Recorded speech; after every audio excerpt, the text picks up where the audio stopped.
Bonsoir à tous et soyez les bienvenus dans ce numéro d'Au Quotidien. Ce mardi soir au programme, dans un instant, le journal de la rédaction, la météo, et puis à 18h45, on parlera de la campagne nationale lancée par le département pour promouvoir le tourisme en Sarthe. Et puis avec Valérie Bouvet-Jeune-Homme, on fera le tour des événements, festivals et autres activités proposées cet été dans différentes petites cités de caractère de la Sarthe. Tout ça, c'est dans un petit quart d'heure, mais pour démarrer, vous le savez, c'est le journal, on y va.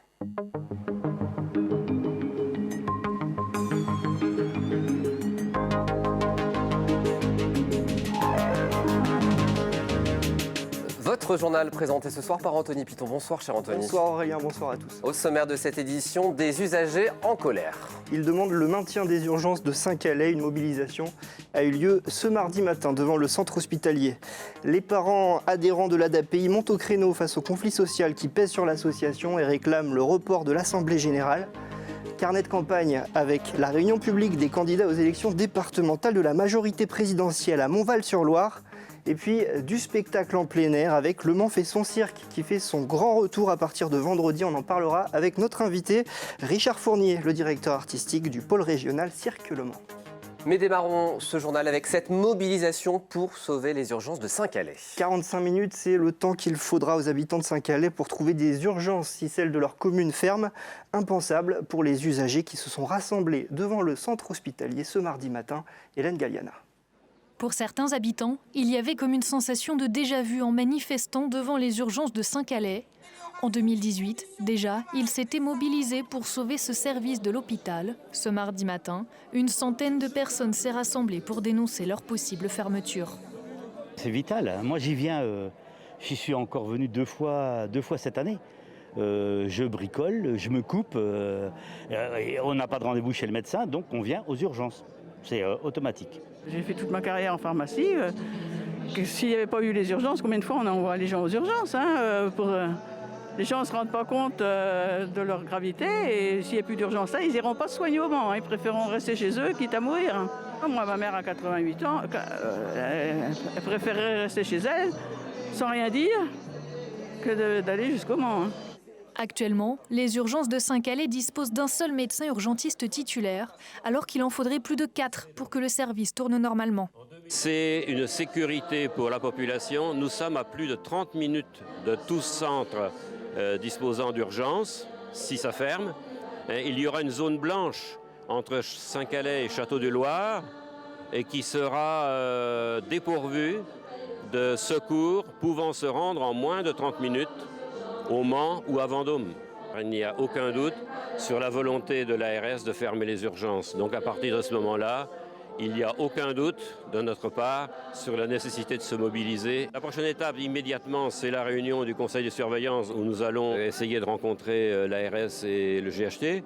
Et puis après, effectivement, il faudra envisager à une autre échelle, L'association de défense de l'hôpital n'exclut pas d'organiser une mobilisation à Paris avec les autres services d'urgence du département menacés pour dénoncer la situation médicale de la Sarthe. On parle à présent de l'ADAPI de la Sarthe. Les parents demandent le report de l'Assemblée générale.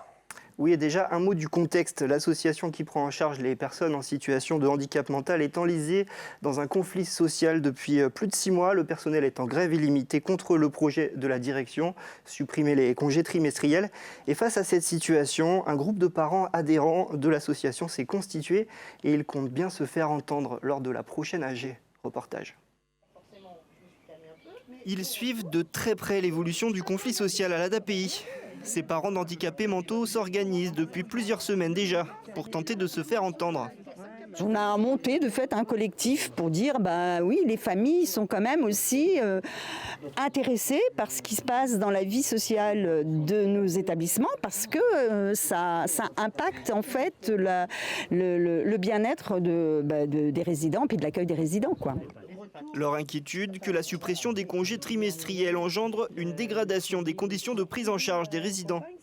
C'est quand même fondamental d'avoir du personnel qui puisse souffler de temps en temps et ces congés-là permettaient de souffler et de repartir au travail de manière active. Avec la crise du Covid l'année dernière, c'était vraiment pas le moment de faire ça au mois de novembre-décembre. Ces adhérents comptent maintenant sur l'Assemblée générale de l'association pour exprimer leur position. Elle est prévue le 18 juin en visioconférence. Et ça les dérange. Ils ont demandé à la direction son report en présentiel. Il y aura très peu de débats parce que s'il y a une centaine de personnes en visioconférence, on imagine la difficulté technique pour permettre les prises de parole. Et de plus, aujourd'hui, il est tout à fait possible d'organiser une assemblée générale en présentiel. L'association Loi 1901, c'est un outil démocratique qui fait partie de nos institutions, donc il faut que ça vive de façon normale. Malgré cette opposition, l'assemblée générale est maintenue. Par téléphone, la direction nous a fait savoir qu'elle aura bien lieu en visioconférence le 18 juin. Les élections départementales, c'est ce dimanche et certains candidats organisent des réunions publiques malgré la situation sanitaire, Anthony. Alors que beaucoup de candidats ont décidé de ne pas tenir ce type de rassemblement participatif pour raisons sanitaires, à Montval-sur-Loire, les candidats de la majorité présidentielle, Richard Deverlois et Charlotte Guimard, mènent une campagne de terrain axée sur les rencontres et les échanges. Reportage. Ils avaient vu les choses en grand pour cette réunion publique, une soixantaine de places assises, pour seulement 6 personnes présentes dans la salle. Pas déçu parce que au fil de la campagne, on a rencontré plein de gens sur les marchés, dans la rue. Donc le contact, il a été aussi direct. Sandrine Guimard et Richard Dervelois sont issus de la société civile. Pour se faire connaître, depuis 2 mois, ils mènent une campagne à l'ancienne, axée sur le porte-à-porte et les distributions de tracts sur les marchés.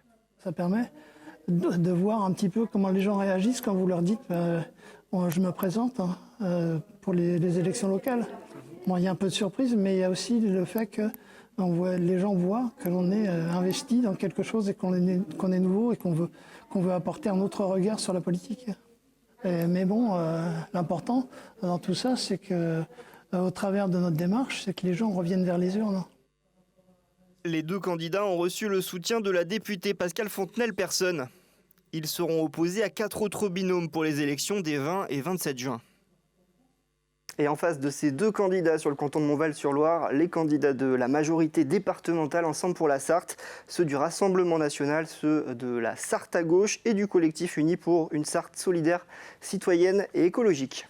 Le festival Le Mans fait son cirque démarre vendredi et ce jusqu'au 27 juin prochain. Bonne nouvelle et on en parle ce soir avec Richard Fournier, le directeur artistique du pôle régional Cirque Le Mans, qui est notre invité ce soir. Bonsoir Richard Fournier. Alors ça débute vendredi, comme vient de le dire Aurélien. 28 spectacles avec plus de 80 représentations sur la promenade Newton. C'est les grandes retrouvailles avec votre public. Ouais, on est très très contents. On attend cet événement depuis un an et demi maintenant. Et donc là, tout est en place. Un chapiteau est déjà monté. Le deuxième arrive demain soir et on démarre vendredi tambour battant avec une carte blanche et le chapiteau de la compagnie Rasposo. Alors cette carte blanche, c'est un petit peu l'originalité de cette édition. Vous commencez, en tout cas c'est inédit, vous commencez avec un spectacle qui est créé in situ, c'est ça? Alors, un spectacle qui est en train de se créer en ce moment même, c'est-à-dire que les artistes qui sont 4 artistes associés du pôle régional, donc Samantha Lopez, Johann Schwarzweiger, Aude Martos et Yann Frisch, vont créer depuis ce lundi un spectacle dans un lieu tenu secret qu'on ne veut pas éventer vraiment et créer une carte blanche, un spectacle qui va se jouer 3 fois au Mans et qui va disparaître après. Donc c'est un peu évanescent comme ça et c'était le projet un peu fou qu'on a souhaité créer ensemble. Donc on prend les 4 artistes, on mélange et on voit ce que ça donne vendredi, samedi et dimanche. Un mot sur la programmation, comment elle s'est constituée? C'est une programmation originale, c'est-à-dire que c'est pas une programmation qui est faite de report, mais c'est vraiment, on a souhaité garder énormément de qualité artistique, on va dire, sur le projet. Donc on est sur 8 chapiteaux. On continue, nous, à défendre une écriture circulaire, à la fois en extérieur, mais également sous chapiteau. Et puis, c'est un instantané aussi de ce qui se fait en ce moment en cirque contemporain. C'est-à-dire qu'il y a à la fois des grandes écritures sous chapiteau, mais également des solos en extérieur, des écritures un peu féminines, avec des 4 solos de femmes de cirque également sur le projet. Et on va dire que c'est 10 jours de cirque où on va pouvoir découvrir un peu toutes les typologies de projets artistiques et même pouvoir aller sur les prolongations estivales jusqu'au 20 juillet. Il y a une volonté aussi, je crois, à assumer de soutenir les compagnies émergentes. Ouais, c'est un travail qu'on mène à l'année vraiment avec le pôle cirque, c'est-à-dire qu'on accueille des compagnies en résidence et les programmations qui sont dans le cadre du festival se ce ne sont pas des programmations qui sortent de nulle part, hein. Plus de la moitié des projets qui sont programmés ont été accompagnés par le pôle, c'est-à-dire que le public a pu les découvrir en création ou sur un précédent spectacle et a pu voir comme ça l'évolution du spectacle qui va être présenté au Mans cette année. Donc c'est tout un travail qui est mené avec l'ensemble des compagnies et donc l'émergence, les premières créations. 20e édition de ce festival, c'est le signe d'une dynamique assez forte pour le cirque au Mans. Comment elle s'explique cette dynamique ? C'est une dynamique qui est ancrée dans le temps, vous venez de le dire, 20e édition, donc c'est quelque chose qui fait partie du paysage. Les Manceaux ne le savent pas et les Mancelles non plus, mais les Manceaux et Mancelles ont un regard critique assez aiguisé au final sur le cirque. Ça fait 20 années qu'ils en voient, qui peuvent découvrir un peu l'univers. C'est des soutiens politiques et notamment la ville du Mans qui soutient énormément le projet. Et puis c'est une structuration d'une école, d'un festival et puis bientôt d'un pôle national cirque, on l'espère, pour la fin de l'année. La demande de labellisation est en cours. Hein. C'est ça changerait quoi si vous obtenez ce label ? Alors c'est en cours, c'est synonyme d'une reconnaissance déjà du projet qui est défendu, puis c'est synonyme aussi de financement complémentaire pour continuer à développer le soutien aux équipes artistiques. Merci à vous. On ira voir le festival Le Mans fait son cirque sur la promenade Newton pendant 10 jours à partir de vendredi. Tout le programme, on le retrouve sur votre site internet lemansfaitsonscirque.fr. Merci. Merci beaucoup Richard d'être venu sur ce plateau. Et pour finir, grande soirée en perspective pour les amateurs de football. Oui, c'est un match très attendu qui a lieu ce mardi soir, l'entrée en liste de l'équipe de France dans l'Euro. Ça sera face à l'Allemagne, une affiche qui ravive de douloureux souvenirs. C'est le cas pour Didier Tronchet, l'auteur de la bande dessinée Les Fantômes de Séville, consacré au fameux match France-Allemagne de la Coupe du Monde 1982. Il était en dédicace à la librairie Bulle au Mans ce mardi et il est au micro de Clémence Gabory. Aucun match contre l'Allemagne n'est anodin. On ne peut pas rester indifférent et on a trop souffert contre nos amis allemands. Alors bien sûr que se jouent des choses plus anciennes qui remontent à la guerre, mais même ce traumatisme de 82 est tellement laissé une marque dans nos mémoires qu'on ne peut pas penser une seconde qu'on s'en fout si on perd. Si on perd, c'est un drame. Et si on gagne, on se dit c'est exceptionnel. Coup d'envoi du match ce soir à 21h. Merci beaucoup Anthony, c'est la fin de ce journal. Une petite page de pub, la météo qui sera toujours bonne demain avec quelques orages annoncés. On se retrouve juste après. À tout de suite.